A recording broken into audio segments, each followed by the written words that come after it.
Voilà, bienvenue à tous et que Dieu vous bénisse. Alors, un partage sur la foi, sur le Seigneur, sur le signe des temps. Bien sûr, comme d'habitude, je dis bien qu'il n'engage que moi, je n'en fais pas une doctrine. À chacun de discerner, de voir dans sa conscience ce qui est vrai, ce qui est faux. Comme je dis bien, il peut y avoir des erreurs. Eh oui, puisque plus on avance avec le Seigneur en profondeur, plus on voit qu'il y a encore des choses à réformer. Donc, comme je le répète toujours, si quelqu'un passe là par hasard, je ne suis ni apôtre, ni prophète, ni docteur, enseignant, ni pasteur, ni évangéliste. Je suis qu'un simple qui essaye de partager la foi dans le Seigneur Yeshua, le Seigneur Jésus-Christ. Et entre parenthèses, pour dire le fondement de l'Église, la structure de l'Église, la base de l'Église est fondée sur les apôtres, les prophètes et les enseignants, docteurs. C'est pas moi qui le dis, c'est la Bible.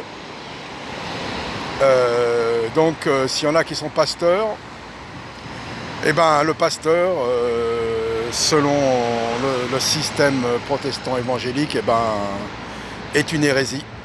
Le fondement, apôtre, prophète et docteur. Et ce n'est pas des ministères qui sont donnés par les hommes, que l'homme choisit lui-même, j'ai envie de ceci, j'ai envie de cela, c'est Dieu lui-même qui donne, c'est spirituel car l'Église est spirituelle. Donc c'était une petite,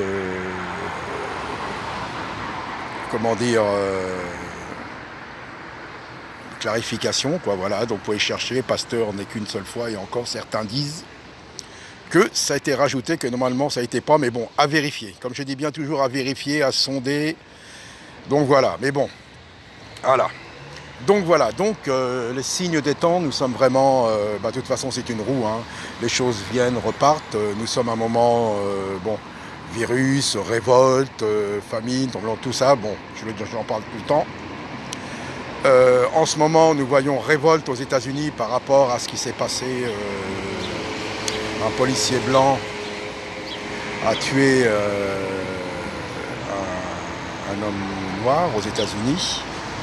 Donc il y a des révoltes en ce moment, du noir, et puis des blancs aussi, qui se révoltent aussi contre ces choses-là. Donc ce n'est pas bien. Donc charnellement, bien sûr, c'est une chose terrible. Mais voilà, donc, et ce que je voudrais parler, c'est que bon, en me promenant un peu partout sur les réseaux sociaux, internet, tout, nous voyons que maintenant il y a des vidéos, bien sûr, les gens se révoltent, les noirs se révoltent, font des vidéos, ça suffit. Il y a un mouvement qui est sur internet là, qui prône l'Afrique, totalement, même en France, quoi, qui dire de voilà, donc et nous sommes voilà. Donc ça c'est le monde, ça c'est charnel, ça il n'y a pas de problème, il y a de l'injustice, je le reconnais, mais voilà. Donc je vois beaucoup de Noirs parlent par rapport à l'esclavage, donc ce n'est pas reconnu officiellement, que voilà que eux, bon, voilà, ils ont été esclaves, il s'est passé des choses horribles, bien sûr, et que c'est pas pris en compte, quoi, voilà. Et que par rapport pour les Juifs, la Shoah, on en fait tout un plateau, tout un truc. Donc voilà, je ne nie pas ces choses-là, voilà. Mais je vois dans beaucoup, il y en a, j'en connais, enfin pas personnellement, mais une personne que je connais qui est dans le Seigneur, bon, et qui prône, qui met beaucoup de choses pour défendre les Africains, les Noirs et tout ça. Charnellement, c'est normal.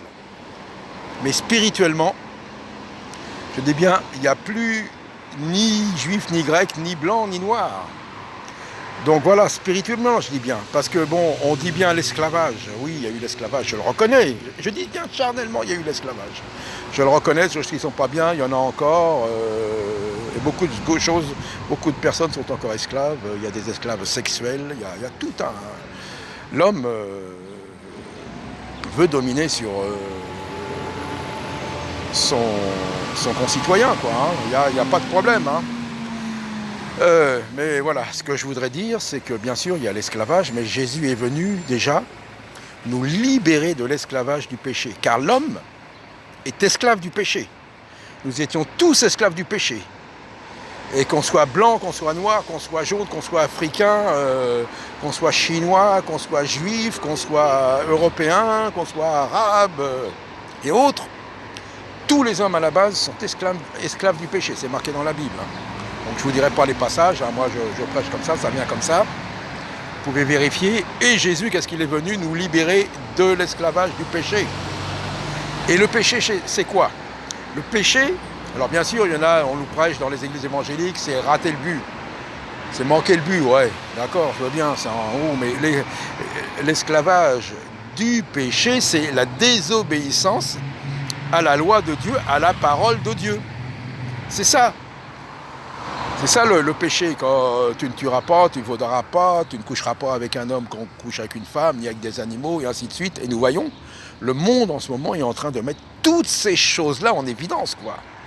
Je viens d'entendre ce matin aux informations, alors je sais plus, c'est un champion, je sais même plus si c'est un champion de tennis ou pas, je sais même plus comment il s'appelle, a encore ouvertement déclaré son homosexualité pour défendre la cause homosexuelle contre l'homophobie. Donc vous voyez, le monde est contre Dieu. Hein. Donc, alors je veux bien, dans ces mouvements blanc, noir, esclavage, voilà, faut qu'on nous donne, faut qu'on reconnaisse l'esclavage, il n'y a pas de problème avec ça, charnellement, je dis bien. Mais dans tout ce monde-là de péché, il y a des noirs et il y a des blancs. Eh oui. Donc même si l'esclavage est reconnu, même si on dit, voilà, ceci, les noirs, oui, bien sûr, ça. Mais le jour là où quand ça va vraiment devenir, parce que le monde est contre Christ, je dis bien, il n'est pas contre les religions, hein, il est pour les religions, parce que le monde veut faire une seule religion. La religion mondiale, elle est pratiquement en place là. Dans tous ceux qui sont contre les véritables disciples de Christ, ben, il y aura des noirs, il y aura des blancs, il y aura des jaunes. Toutes ces personnes-là, là, tous ceux qui prennent part aux manifestations, aux révoltes, je ne dis pas charnellement, c'est normal. Charnellement, c'est normal. Ça énerve, ça fait du mal, ça attriste, Dieu ne demande pas ça.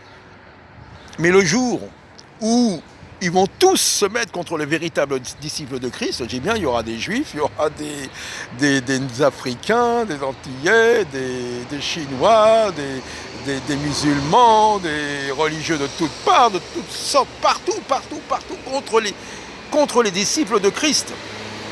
Et qui est disciple de Christ? Moi, ouvertement, je ne vais pas vous dire que je suis un disciple de Christ. J'ose pas encore. Il y en a qui osent, hein. Ah non.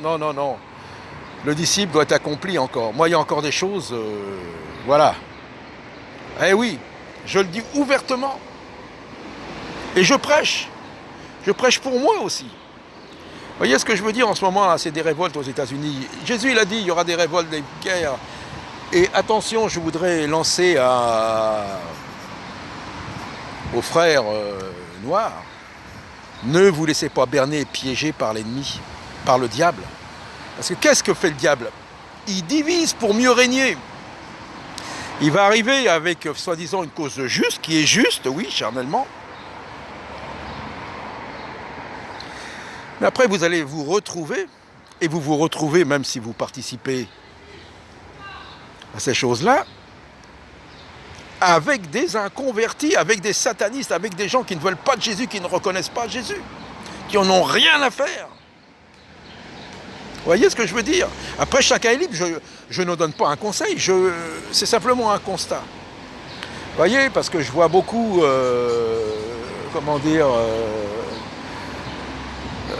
il y en a, on va se laisser piéger. Blanc d'un côté, noir d'un côté, riche de l'autre, pauvre de l'autre, habitants de banlieue d'un côté, habitants des grandes villes d'un autre côté. Vous voyez, le diable est là pour diviser, pour mieux régner. Et ne nous laissons pas piéger. Ne nous laissons pas piéger. Alors prions. Pardon. Demandons au Seigneur le discernement et la sagesse. Moi, je ne suis pas en train de vous donner des conseils, là. Hein. Moi, je fais selon ce que j'ai à cœur pour la parole de Dieu. Prêchons le Seigneur, mais d'une manière authentique, avec les dons authentiques.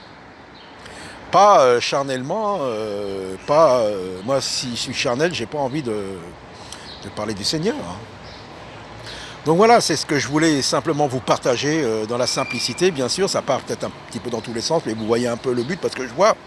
Et c'est pas d'aujourd'hui les révoltes aux États-Unis dans les années 60 et tout. Vous voyez? Alors après, on va dire oui, c'est toujours les mêmes qui sont opprimés. Eh oui, je comprends. Mais la parole nous dit, si nous sommes avec Christ, nous sommes comblés, il nous protège. Il nous protège qu'on soit noir, qu'on soit blanc ou autre.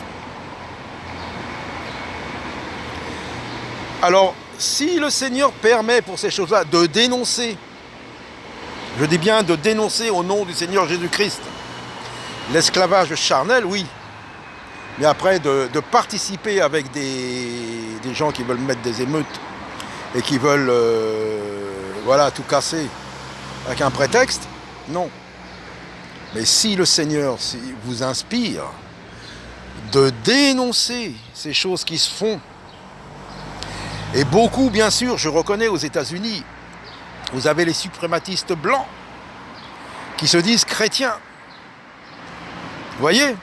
Alors ça, oui, le Seigneur est contre ces choses-là. Vous voyez, il y a beaucoup de choses. Hein. C'est pour ça, c'est pas celui qui se dit chrétien. Chrétien, de toute façon, c'était les autres qui les appelaient chrétiens. Et je pense que c'était un peu péjoratif. Mais bon, passons. On ne nous demande pas d'être chrétien. On nous demande d'être un disciple. Un véritable qui obéit à la parole, qui croit en son Seigneur, quoi qu'il arrive. Et qui est là, si le Seigneur le permet, si le Seigneur lui demande de prêcher Christ en toute occasion favorable ou non, pendant une révolte, pendant des émeutes. C'est là justement qu'il faut aller prêcher Christ. D'aller dire au nom de Jésus, ce que vous avez fait, la parole nous dit que vous serez condamnés. Car vous n'avez pas droit, vous, qui soi-disant représentez l'autorité, la protection, d'employer des moyens de bandits, de vauriens. Là oui, au nom de Jésus-Christ, on peut le dénoncer parce que ces gens sont des vauriens, des bandits. Sans foi ni Dieu. Et je parie, je ne sais pas, peut-être que ces personnes-là vont à l'église. Vous voyez? L'église. Ah, je vais à l'église. Ah, on ne va pas à l'église. On est l'église. Et si on est l'église, si on est dans l'église, on ne fait pas ces choses-là. Vous voyez aussi, peut-être que le Seigneur m'inspire en ce moment de dire ces choses-là. Oui, au nom de Jésus-Christ. Mais ne pas partager avec des vauriens aussi, peut-être. Vous savez, il y a beaucoup de vauriens dans tous les camps. Noirs, blancs, riches, pauvres, partout. Des sans-dieux. Des religieux qui ont l'apparence de la piété, mais au fond d'eux-mêmes, ce sont des bandits, des vauriens. Et oui, je dis bien, car nous voyons aux États-Unis, même dans certains domaines, même en Europe, des suprématistes blancs qui se disent chrétiens. Ben, chrétien, c'est pas biblique. C'est disciple. Le disciple ne fait pas ces choses-là. Le disciple ne fait aucune différence avec ce que Dieu a créé. Donc voilà, c'est ce que je voulais vous partager, mais attention, ayez le discernement et ne vous laissez pas piéger, de mettre tout le monde dans le même sac. Bonjour monsieur, que Dieu vous bénisse. Jésus est vivant, Yeshua vous appelle encore. Le Messie vous appelle, monsieur en vélo là. Voilà mes amis.